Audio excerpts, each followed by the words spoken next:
చాలా మంది కూడా అంటే 10th అయిపోతుంది. ఏదో ఒక ఇష్యూ వల్ల, డిస్టర్బెన్సెస్ వల్ల చదువుని అక్కడి వరకే ఆపేయడం జరుగుతూ ఉంటుంది.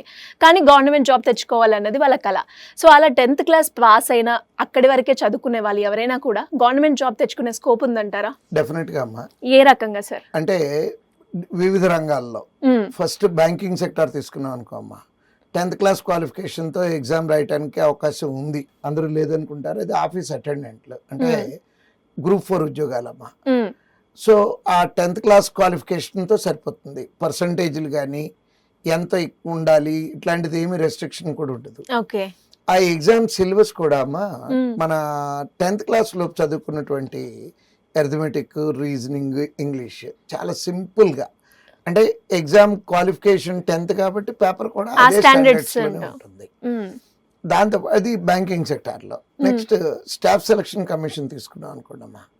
స్టాఫ్ సెలక్షన్ కమిషన్లో MTS అంటారు, మల్టీ టాస్కింగ్ జాబ్. అంటే క్లరికల్ క్యాడర్ కన్నా తక్కువ, అటెండర్ కన్నా కొంచెం ఎక్కువ. మల్టీ టాస్కింగ్ అంటే ఈ మల్టీ టాస్కింగ్ ఉద్యోగం SSCలో మనము MTSగా సెలెక్ట్ అయితే దాంట్లో మనకి అసలు ఏ డిపార్ట్మెంట్లో వస్తాయి, income tax, customs, controller and auditor general, secretary, అంటే మనకి పార్లమెంట్లో ఉన్నటువంటి సపోర్టింగ్ స్టాఫ్, వీళ్ళందరూ కూడా MTS లేనమ్మా. వాళ్ళందరి క్వాలిఫికేషన్ కూడా 10th క్లాసే. ఓకే.